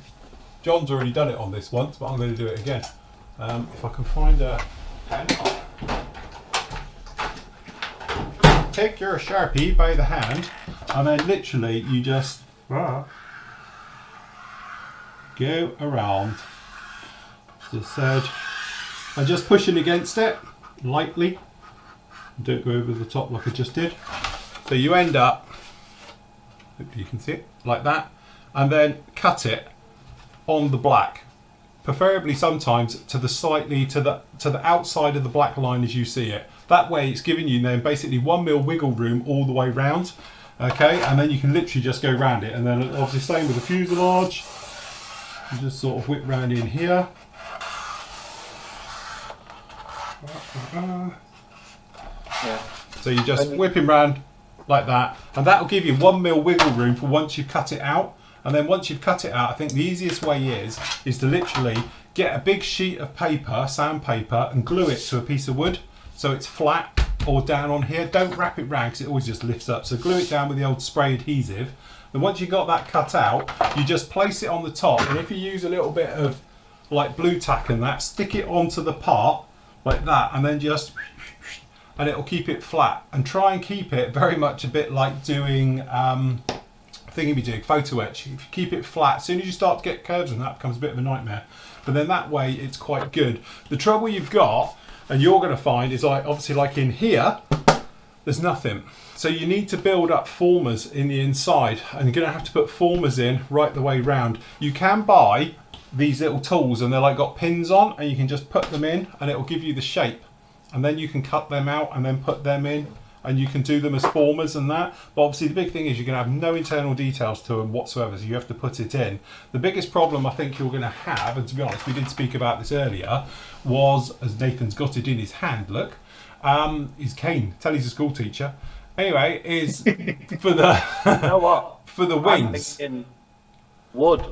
I thought wood to save on weight, but I wonder if it's going to be strong enough. I was going to say, go on, because it's a bit bendy. Yeah, It's going to flex, so Yeah. you might need some brass for a wing spar. yeah. Or at least 2 of them, one front, one back. But I'm thinking the B-52 in 48 is probably going to have a wing like that, isn't it? Yeah. And I'm thinking that wood might not be strong enough. Well, to be honest, in 48, that probably will one of them each wing. Yeah. So I'm thinking you might need to get some. B&Q sell it, don't they? Like pipe, Yeah.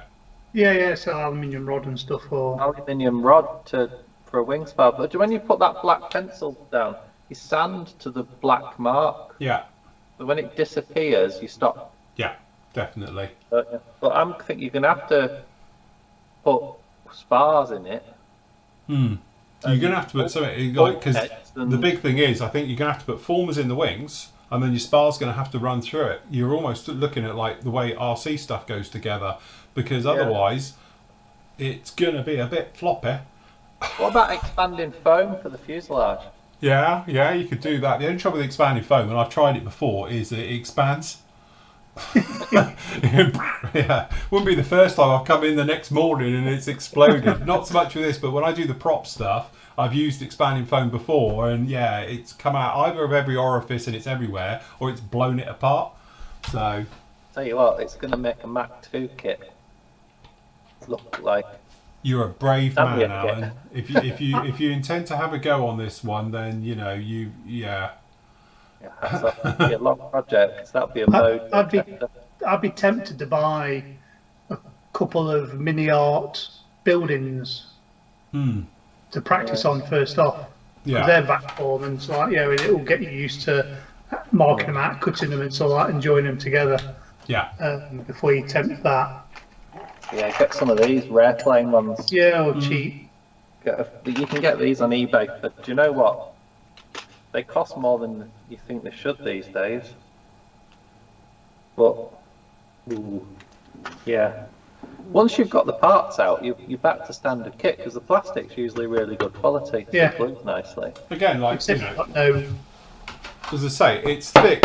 Yeah, this is probably what he's talking about. I think this is, I think this is probably 1 mil as well. So it's good, solid stuff. It's not going to give up. But my concern would be that's going to be a lot of weight. Because by the time you've got the engines hanging off of it and the fuel tanks and everything, even if you've got the outriggers, don't forget, technically the outriggers don't touch the ground anyway. God. They teeter from one to the other. They literally waddle. So it's not like they're both down and taking some of the weight. So yes, that's a project and a half. So That's one for a proper modelling. That. yes, that's proper modelers. He says it I will like be a his, wall hanger. Wall hanger? Have you got big walls? I like Alan's signature on the bottom. The answer is Racky, just can't remember the question. That's it. Okay, so Tony says, hi Phil, be building the Rebel 148 scale B-17F Memphis Belle for the action movie build. It's an old mould, it's the old raised one, okay. Which do I get damage? Which do get damaged by removing and sanding all the panel lines? Okay, so we're talking about the raised panel lines and how to put them back.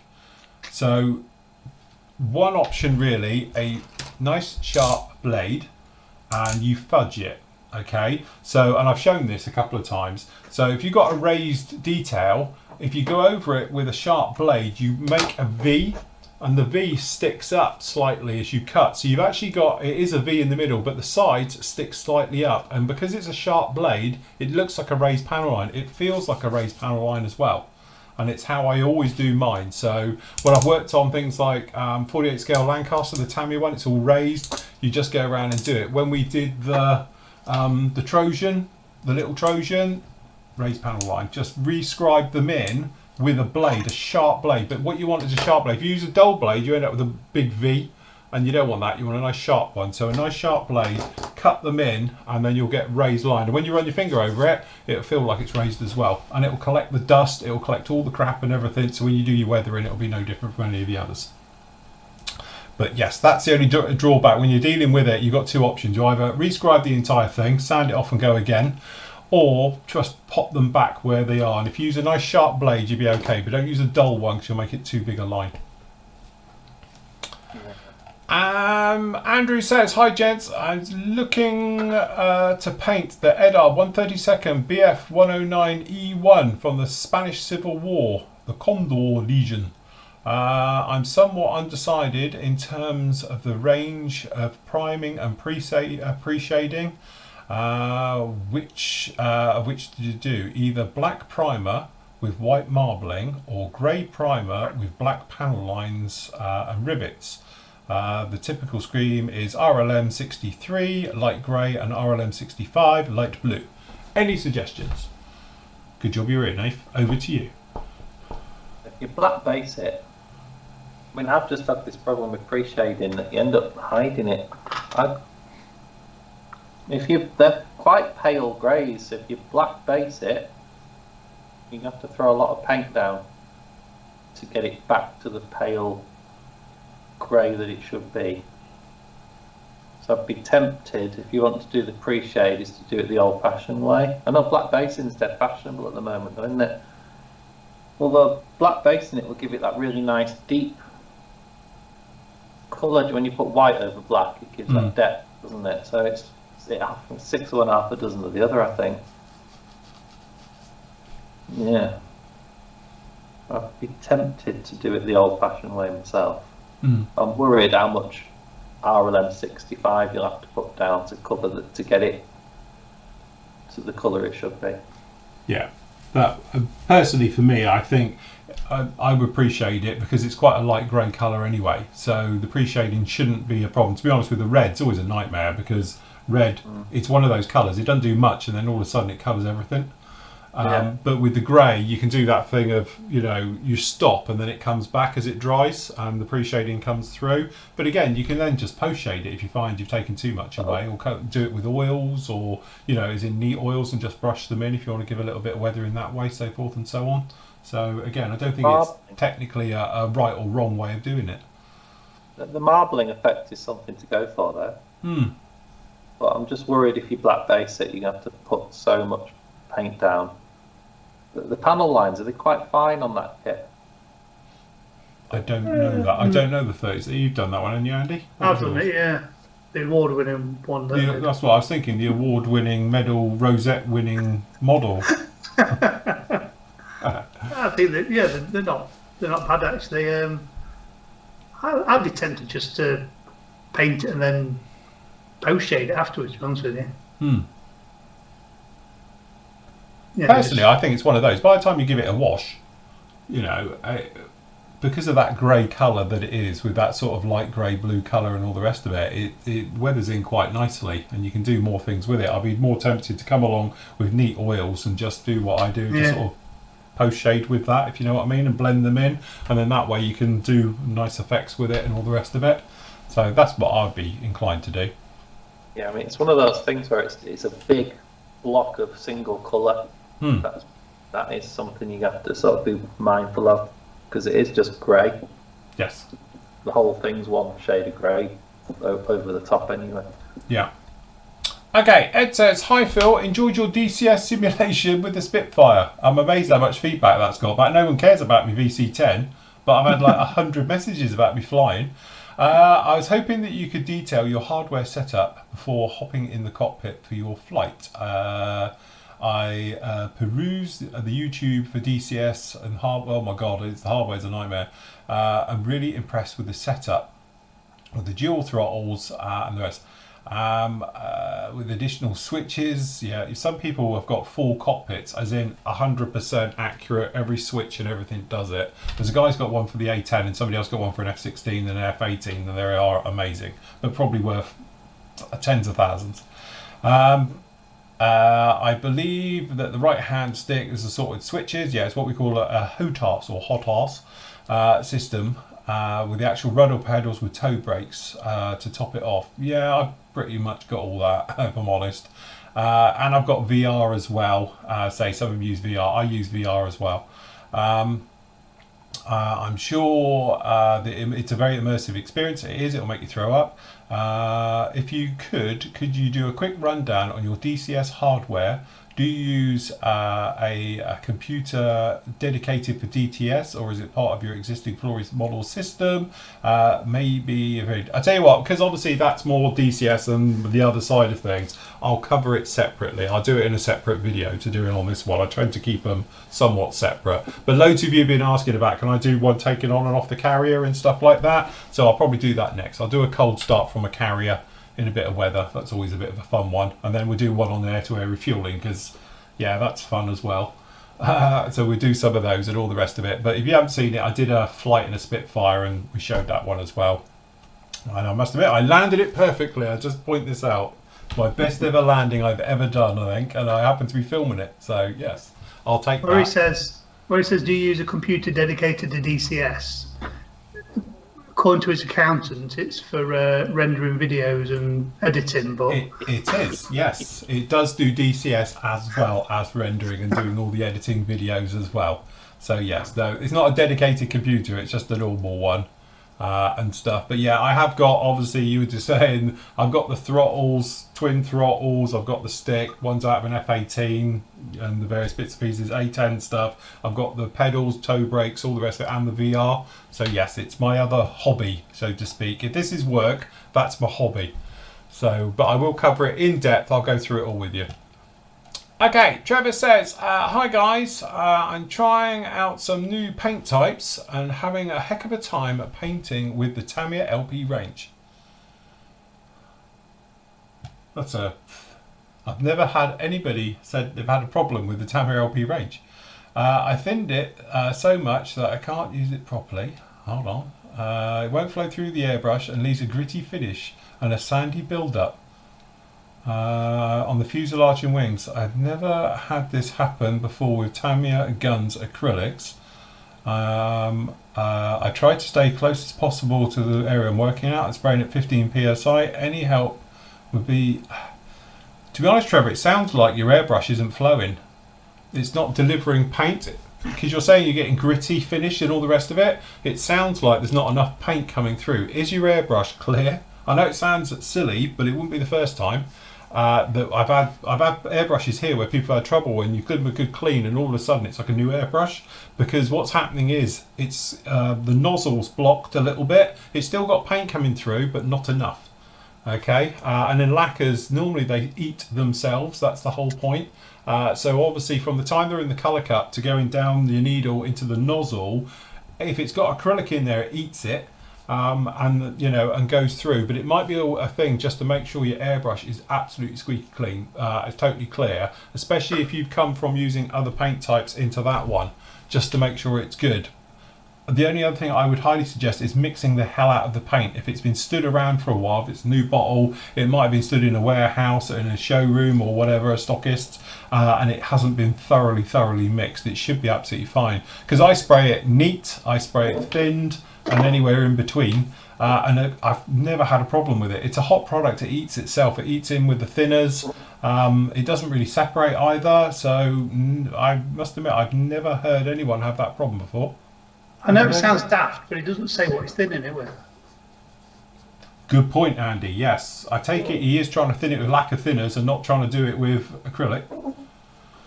So I've got another theory on this, because he says it's sandy in the fuselage wing junction. It's not that vortex air drying. Is he too far away? Is it drying in the air? Well, he said he's as close as he can be and all the rest of it, and he's at 15 psi. It does sound like that, but I think Andy might have more of a point. What's he thinning it with? What's he thinning it with? Are you actually because again, I've never known it to sort of not flow, because I can spray it neat. You can shake one of them up now, and I'll put it into a 0.2 needle thing and just spray it, and it'll still spray. It won't have a problem. So yeah, it just seems a little bit odd. I'm wondering, what are you thinning it with? Are you thinning it with lacquer thinners, or are you trying to thin it with acrylic thinners like X28? Because it won't thin with that. You need that. So and it's the orange top that's better, because I've got the other one without the retarder. Yeah, they do That'll one with a help buff it. top, which is the normal lacquer Yeah, one. I've got that one, Yeah, and that will that's give it. a drier, more rough texture. Mm. The orange one that Phil's got will smooth it out. But if it's gone, you can spray neat thinner over it, can't you? Yeah, to melt it in. So if you have got a textured finish, little trick is just to literally put neat thinners in your airbrush and just spray a wet coat right over the top, and it will eat into it and takes the edge off of it and smooths it all out. Neat lacquer thinners. Neat lacquer thinners, yeah. What I know is when I'm cleaning my airbrush out, you've got like 90%, 99% thinners and then a bit of paint. Just then just like just go over your model with it when you're cleaning your airbrush out. Yeah. Yeah, absolutely. That may be an option to do something like that as well. But two things Andy's probably more on the track here, I think. What you're thinning it with, okay, make sure it is obviously lacquer thinners. And then secondly, I would say make sure your airbrush is properly clean, because it sounds like it's not actually delivering enough paint. You need to actually put more paint on. So when it hits the surface, it's wet. You don't want to be spraying it on so it's dry. So you're looking at it and it's all textured as you're putting it on. You want to put it on so it looks wet as it goes on. So that way it eats into itself and dries beautifully smooth. Otherwise, it's almost like putting a flat coat on. That's what you're doing, like a clear cut flat coat. You want it to go down dusty and horribly. That's almost the effect that you seem to be getting. But you're saying you're close, your air pressure isn't massively high. So yeah, should think you'll be all right there. Give it a whirl, get back to us and see how we get on. See if we can troubleshoot that a little bit more. Christopher says, good evening, Team Flory. I enjoyed the PM and Matt's perspective on classic Tamiya kits on yesterday's PM show. Do you gentlemen have a favourite classic Tamiya kit? Mine, to be honest, is the Tamiya Mustang. That is just an all-time classic. I've built tons of them. There's video builds of them up there. I think there's 2 on the site. And they are just a fantastic, straightforward kit. And it's cheap. You guys? Oh, look. A mini. A classic mini. Do you know what? I've built this. It's amazing. Mm-hmm. This kit, you didn't talk about the car kits. No, we didn't get that far in. But they've got some absolutely brilliant cars. Yeah. Like the Beetle was brilliant. I loved that. The Fiat 500, the classic 500, amazing. And this. Yeah. So they've got some really nice car kits. And like you were saying yesterday, they're as cheap as chips. Yes, they are. That's the thing. I think we forget how cheap they are and how good they are. Yeah, so I built a Mini for it was a silver screen group build years ago. I did the Italian job, and I went out and bought another one straight away. Yeah. There.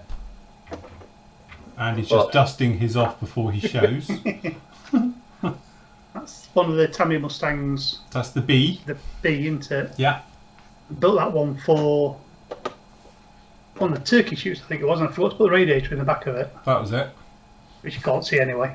And then I did that one. A classic Which is the D. PT2. So that's the D version. That's my favourite. Yeah. Which is a weird, I don't know, because that's more of the colour of the box art. Yeah. And then you see real ones. Yeah, that's right. They're either that colour or darker, and it's all like, it's a weird. There's 2 or 3 of them in the world that carry that colour, isn't it? And they're all different. Yeah. Yeah. Wow. I thought I'd go with the box art There colours. you go. Though. Nathan's got the box art, yeah. Yeah. How much is it on there, on your ticket? See, originally it was $15.99 from Yeah. BT's. Yeah. £9.98 I got this for. Yeah. And that, I think I bought that pretty much when it came out. I've had this kit for years. But yeah, that is my all-time favourite Tamiya kit. Again, I think it was probably one of the first ones I built, to be honest, of Tamiya. So, That's £19.99 on the site, but it's sold out at the moment. I think we're getting some more in. It's all right. But I think my favourite actually is probably the. I like the Sky Raiders. Yeah. Again, we were saying, like me and Matt, I don't know if you watched it, but no one else has done it. Yeah. I think that's testament to the kit. Nobody else has actually done the Sky Raiders. There's Did Revel do the 2-seater? They did the 2-seater version, the tandem seat one, side-by-side seating one. But no one's done the straightforward Air Force and thingy version of it.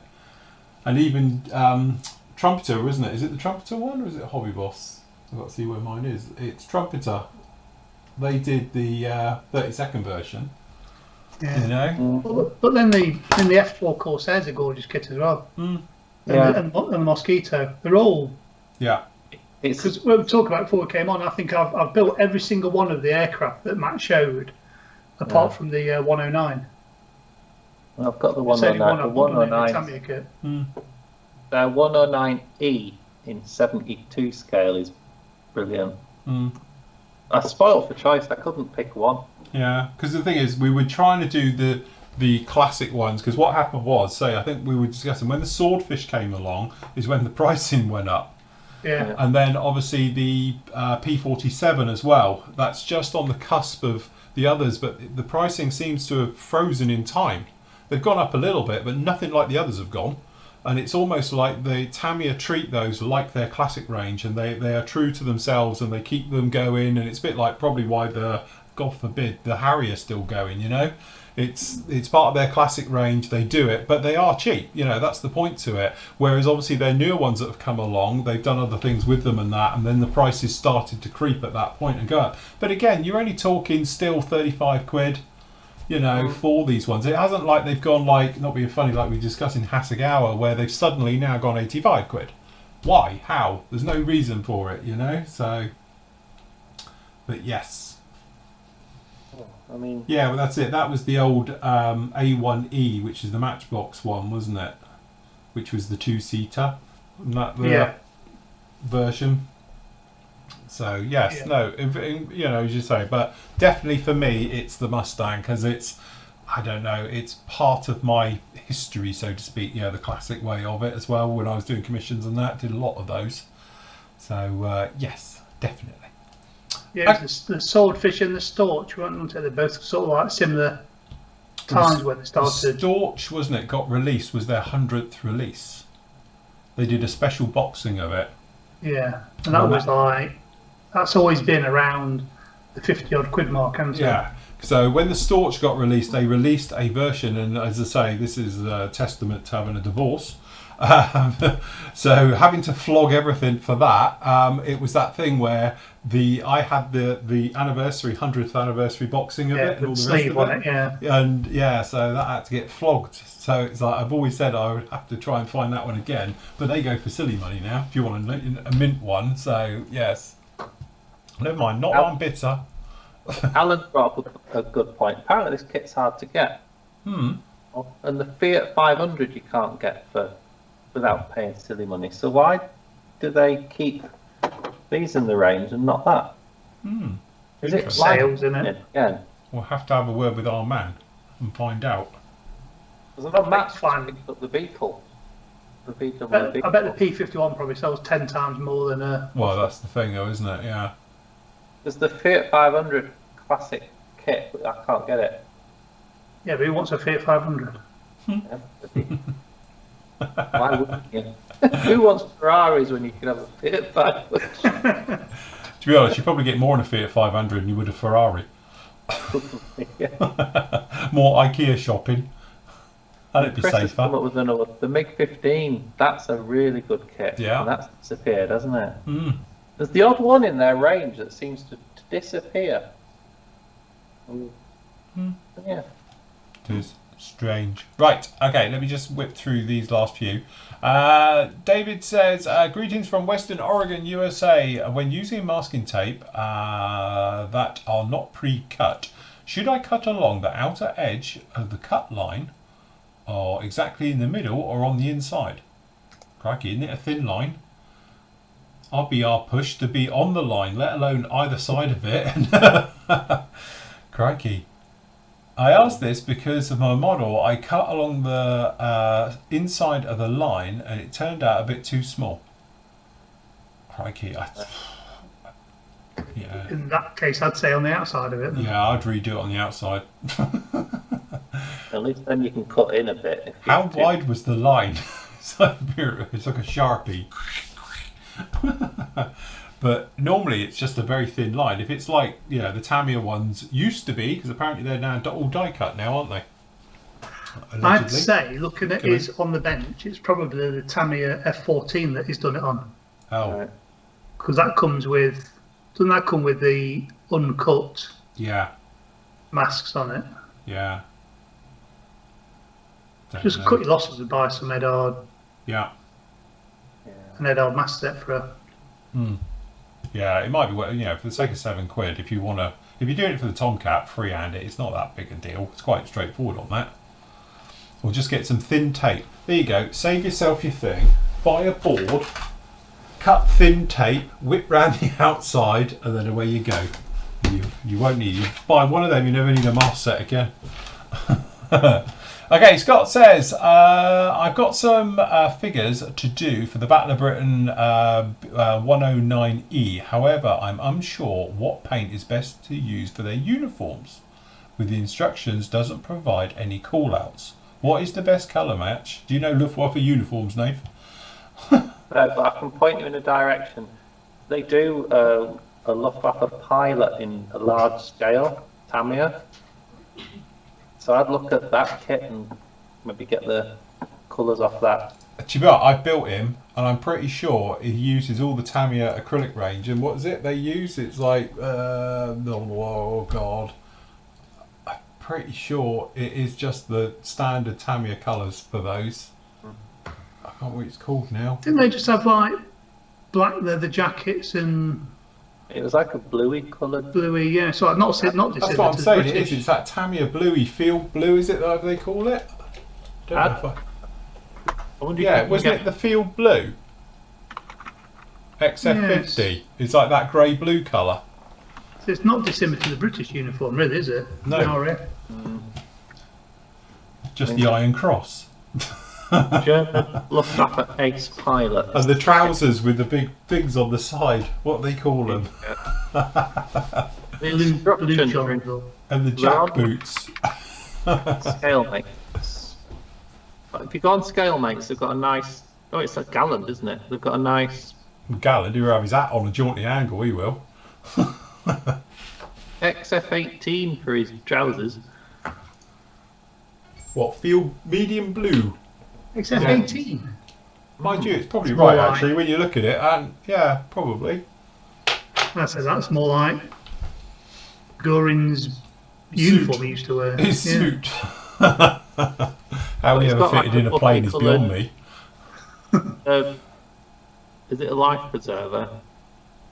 He's Yeah. XF60, which is dark yellow, isn't it? But if you go on scale mates and type in Luftwaffe Ace 116, they've got a nice colour picture of a Luftwaffe pilot with all the colours on it. I'm not an expert. I've never done the figures, so I'm doing it for sure. Cool. Okay. What? 3 dogs stink. Okay. That's a new one. I recently watched your AK Extreme Metal Color review video from a few years back, and you mentioned about AK Extreme Cleaner. Check. Not that I ever use it. That you spray in the edge. Can you use a different thinner like Mr. Lemon? Yeah. There you go. I'm answering the question for you. I never use this at all. I just use lacquer thinners to clean everything, to be honest with you. Yeah. This is their stuff. It smells of pear drops. So that means it's what? Acetone in it or whatever. Pear Yeah, nail drops varnish is- cleaner. Yeah, that's Yeah. yeah.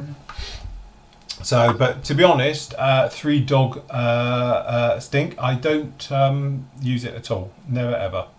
I use just lacquer thinners. Chuck it through, it'll be absolutely fine. Adrian says, can you pass on my thanks for my order to Andy and Matt? Do you put thinners in... Oh, sorry, separate question. So well done, guys. Do you put thinners in primer? By the way, Fly Past the Spitfire was good. Thank you. My pleasure. Yeah, basically, I tend to make, unless you're using AK's, what do they call it? AK Primer Micro Filler one, because that's ready to shoot straight out of the bottle. Just shake it and spray it. But anybody else's, I tend to thin. So if I'm using like Mr. Surfacer 100, the Mr. Primer Surfacer 100, or any of the Mr. Surfacers, then I just thin it with lacquer thinners, usually self-leveling thinners. Although I have had quite good success with rapid thinners as well, because it dries pretty much instantly. Then, you can do it that way. Do you do yours? Would you still priming with Tamiya? Nate? I'm using Mr. Mr. Surfacer. I prime with paint. That's it. Nath is true to form. He's good. He's a good lad. He's not been, bought by the rest of us to have to use primers and that. He's still old school and just sprays XF19. I use the Tamiya lacquer paints to prime. They've got a tiny bit of bite. Yeah. Okay, a question for Matt. Sorry, he's not here. Should we hold that back then? Yeah. Okay, Chuck says, I can't believe the USA has a few model supply options. First, I've been trying to find Rosie the Riveter. That's through UMM, which is John Wojtek. So it's UMM, I think it's UMM.USA, isn't he? Quick, Andy, get his address. I think it's umm/usa.com, if I'm right, for John's site. Sure. Was that? I don't know what I did there. umm-usa.com. Yeah. So that's where you want to go. Go direct to the source. Second, I want to use lacquer paint, specifically MRP paint. Do you know where they are in the USA? What's that company I got in trouble for? Hobby World USA, is it? Hobby Town USA? Yeah, I remember. Their stock was patchy, wasn't it? Don't say it, Nate. Shh. Don't say that. We'll get done again. Christ, they've got away with that. I was trying to be good then. Trying to save them a bit of business. It's not slander if it's true. Well, that's not... Really? Tell them that. Jesus. Anyway, there is other companies, I'm sure. I just don't know who they are off the top of my head. If you go to the MRP website, they've got a list of stockists all around the world, and it will say, but Hobby World USA or whatever they are, they're the main people, I think, who keep fantastic stocks. You say, thank you, I've learned so much from the site. I'm building my first ever tank, a first attempt at weathering, camouflage, etc. Got Tamiya's easy, I think it means AZ8 Sherman with the rubber tracks. Yay! Nothing wrong with rubber tracks on a Sherman because they're spring loaded anyway. Tension tracks, aren't they? Yeah. That's it. Okay, David says, greetings from Western Oregon. Didn't he say that earlier? There was somebody else from Western Oregon. There's lots of people from Western Oregon, where the climate is similar to southern England. Well, it depends where you are in southern England, because apparently the southwest it's freezing cold and raining and we've got a hurricane coming through, but London side's not so bad at all. If you were offered any job you wanted, a model manufacturer, like for example Airfix, which job would you have? The person who does the model kit research, as in a historian, someone who designs the sprues, like Pramjit does at Airfix, a designer, work in their quality control department. Do they have one? Just to wind them up. That's a personal joke between me and Airfix. It's all right, they laugh about it, honest. What guy does the test build to the new kits? That gets handed out to people who haven't got followers like me. They give them to people to do. Working in the advertising and marketing department, being one of the upper level management people. Oh, I'd have to be upper level management people. Look, shit doesn't roll downhill, mate. Just remember that. Don't they get sacked off all the time? Well, allegedly, allegedly they do have staff turnovers at the higher levels. I'd like to be the person that does the research. Yeah, this is the researchers probably is a nice job. I must admit, that's probably quite interesting going around doing all the bits like that. Yeah, that's got the travel to the museums and stuff. Yeah, that's it. Number 5 has got an entertainment budget to play with, though. That's good. Yeah, that's it. You imagine they sort out Telford and all the rest of it. So that's got to be a cushy number, isn't it? I think number 1's the best one. Yeah. Crawling all over aeroplanes with a measuring tape. Yeah. Or failing that, I would do number 6 because I've offered my services to Airfix numerous times. Not that they ever accept it. So one day perhaps they will, and they'll take me on, and I can give up this lifestyle. When I retire, I'm going to go work for Airfix. It'll be fine. What could go wrong? Trust me, the first thing, they'd have better plastic. Right, James says, after having a plastic shot glass dissolve with thinners, enamels for airbrushing using enamel thinners, enamels melt in a shot glass. It's unusual. Lacquers normally melt shot glasses. Which are the best ones that don't dissolve? Glass. There we go, look, Nathan's on it. He's borrowed that from school. Either that or he's doing Breaking Bad. If you look behind him, he's got a load of distills and crack equipment. See what, chemistry teachers. Little shot glasses made of glass. Yes. So it doesn't have to be Pyrex. You can get a shot glass. Yeah, just glass. I would use glass because then you're being environmentally green and that because it's reusable. Yes. If you're not environmentally green, you want plastic ones. If you get the plastic ones that are designed for using for medical purposes, not for just drinking purposes, they tend to be a different type of plastic and they're harder, more brittle. So they're probably made of the same stuff as Phil's bottles are.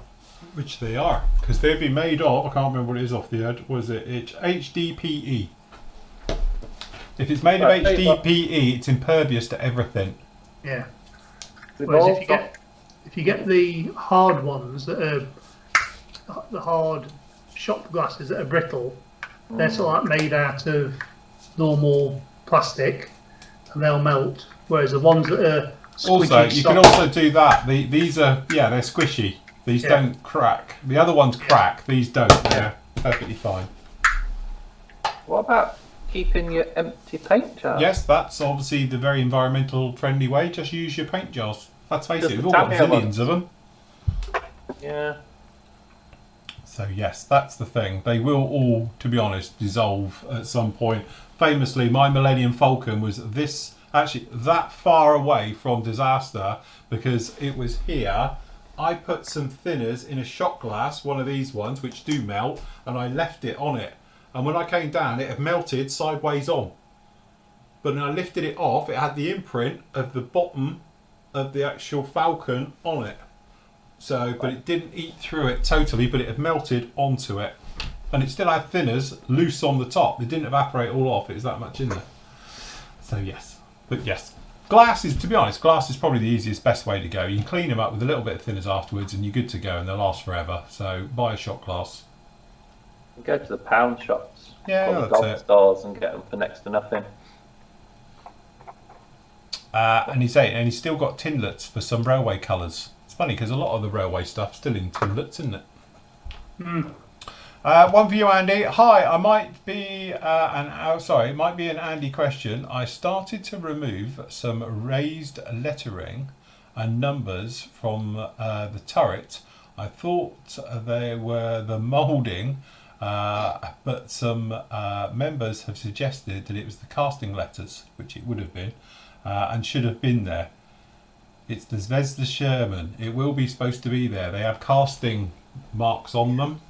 Yeah, I mean, you're 100% right. Yeah, they are the moulding, but they're on the moulding of the original. Yes, they have them. So yeah, it should be. I've got a funny. Yes. Yeah, they're definitely. It's on next to the mantle, isn't it? On the front. They're all over them, to be honest with you. Right. So like, they've got them everywhere on them. But yeah, I'm sure I've seen somewhere that do resin ones that you can put them back on with. Really? Is it worth it? Well, probably not, to be honest with you. Personally, I really couldn't be asked to put back on. From what I've seen, I think he's only removed one, I believe. Honestly, don't worry about it. No one's going to know, apart from us and whoever, how many 100 people are watching currently. I'd leave it, Roger, and just carry on. It's not. Honestly, I wouldn't lose any sleep over that. Honestly, just go for it. But yeah, they are moulding in the moulding, but on the moulding of the original items when they moulded them. So yeah. Was it the mould? It wasn't a serial number, was it? They didn't change them. I think it's a part number, to be honest with you, so that they just know. It's a mould number. Yeah. What? Yeah. A turret? You think they know what it is? It's like it's all on the hatches and things. And oh right, okay. They're everywhere. Because some of them in it, they've actually got them on the turret as well. Yeah. They have actually sort of in there. Some of them have like weld ones, isn't it, where they weld it, write it in weld onto them. I think it was just literally for manufacturing purposes. Do you know what I mean? So they can tie in the serial numbers with everything and. Well, if it's gone, it's just put it down. It's gone now. You'll be fine. Okay, Bob says, hi Phil, thanks for the lightning shipping of my £150 order of sanders. Wow. Crikey. What did you do? Buy 4 starter packs? 4 big packs. With his discount, that would have been about that. They were delivered to me in Pennsylvania in 7 days. Oh look, that's good. Well done, Bob. Have a tick. Good job. They says, hi Phil and team, can you tell me where I can purchase a 0.3mm nozzle reamer? I have some dry paint in the nozzle and I'm able to flush it out with thinners. Trust me, Bob, lack of thinners will shift anything if it's soaking in it long enough. As for 0.3, also, you can't just do a 0.3, if that makes sense, because I don't know, Nath, what's the pointy bit called? Camber? I don't know, whatever it is different for each manufacturer. So if you get like the one for the Harder and Steenbeck, the bit where it goes to the point with it on there is the same shape and that, so otherwise it doesn't splay it open. So they are specific to each manufacturer. I wouldn't just get a generic 0.3 one because it may just end up making a mess of your nozzle. Personally, if you want to play safe, a quick tip is to use a wooden timber is to use a cocktail stick. There you go, look, Andy's on it. A cocktail stick, soak it and then push it inside, and then because the wood won't splay it, the metal, where obviously if you use anything other with metal sharp edges and stuff like that, it's just as likely to, it's not going to stand up now, is it? It's just as likely to ruin your nozzle at the end of the day. But try and get a manufacturer's one if you can. I'd just fill a bottle top with like you said, lacquer thinners. Fill a bottle top with lacquer thinners. Leave it in for even just a few minutes. 5 minutes, it'll melt it. You'll see it almost, and then you can sort of shake it and swirl it, and you see the paint sort of leach out, don't you? You get a paintbrush with longish bristles. Yeah, long bristles as well, and jab it. Usually, if you leave it soaking for like say an hour in lacquer thinners, and then try the cocktail stick, then stick a paintbrush in there as well. Honestly, that'll just do as good as a reamer will do. But if you don't have the specific one, you could do a lot of damage with it because you could splay the nozzle, and it's probably not worth messing around with it too much like that. Mike says, despite lowering the air pressure, I'm getting close to applying thin paint layers. I still seem to be getting through a lot of lacquer paint. What am I missing? Yeah, that's one of those open-ended questions. What paint are you using is the question. So, for instance, MRP, greens and things like that are a nightmare because they just do not cover. You're there for bottles and bottles and bottles. Classic example, when I did the mosquito, I did the entire grey in half a bottle of a 30-second scale mosquito, yet I used a bottle and a half just to do the green camo. Work that one out. And it's because there's just not enough pigment and material to actually cover. It's all technically thinner. That's the trouble with that one. So that may be it as well. So perhaps make your paint a little bit thicker. Could be the reason as well. If you're, I don't know, obviously, you know, we're guessing here lacquer paint, so it could be Tamiya, it might be Attacker, whoever's it is, or it might be MRPs. But if it's MRP, it may be just because it's a little bit thin. That's the reason I like Attacker paints and Tamiya, because you can thicken them a little bit so you get better coverage and do it that way. So yeah, but a bit more info on that one. We need to do a follow-up next week about what type of paint it is, really. Don't you guys think? What do you think? I to be honest, find I do get more mileage out of my XF Tamiyas than the lacquer ones. Not massive margin, but I do seem to get through my lacquer paints a little bit quicker for some reason. Yeah. I don't know why. So there is maybe, but like you said, I think we need a little bit more. Yeah, some of them, like Tamiya lacquer white, I find covers better than XF white. Oh yeah, I much prefer working with them, but maybe I'm just using them more. I don't know.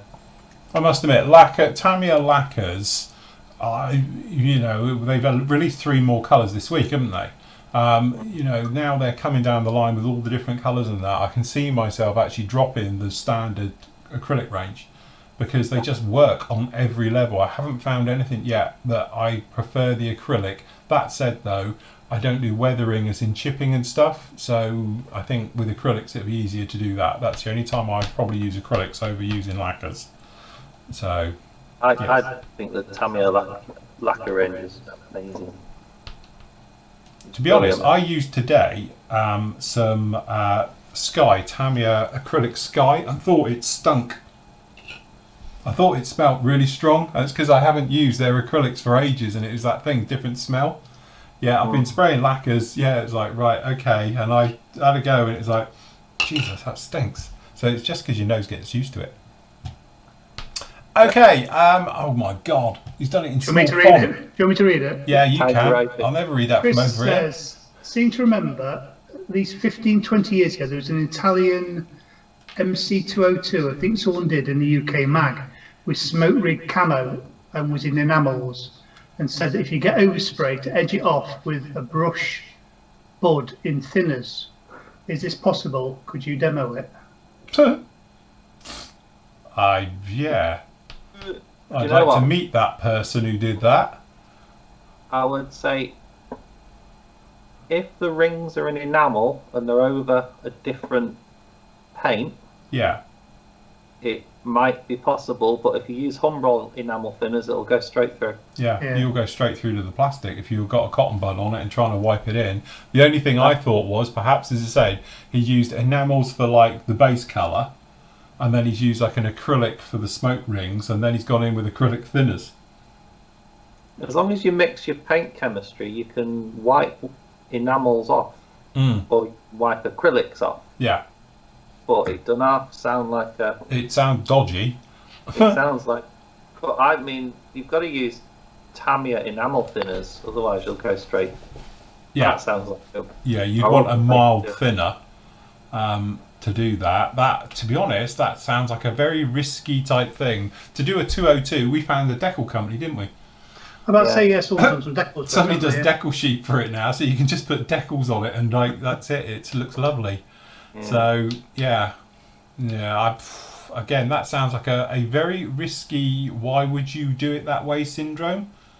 It may have been one of those back in the day. Somebody came up with an idea. The only way I think you could do it, you'd need something like an enamel down first or a lacquer paint down first, and then perhaps seal it as well, so you're totally clear, with a clear coat to protect it. Then freehand, if you could, then the smoke rings in, and then come back with a cotton bud with thinners on it and try and... But again, that sounds like a lot of flapping around, doesn't it?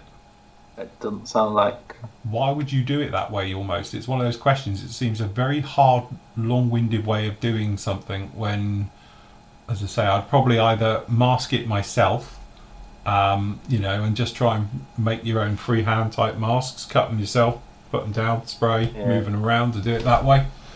I think the real question is, would you do Italian smoke ring camo? No. Hence, we don't do Italian SIGs group builds for that type of reason. The reason why you don't see many at the model shows. Yeah, that's it. Yeah, it's definitely not an easy one to do, that one. So, anyway. Right, we will call it there, guys. I don't know if we've got any more questions in there. We probably have. We'll catch up with them later on. Dominic. Oh look, there you go. There's just 2 more in here. Phil, who is it? And I'm looking for the 124th seated modern with Hans assistance. The old head thing driver. I saw this in the forum earlier and I couldn't help. So basically he's after a modern Formula 1 type racing driver figure. I don't know if anyone does it. Not with a full helmet, with the next thing, hand system and all of that. Don't know, Matt. Don't know. What's that company that does all the car models? Well, that's what I was thinking. What they call Hyro Boy. Hyro Boy. Hyro Boy is probably your best shout.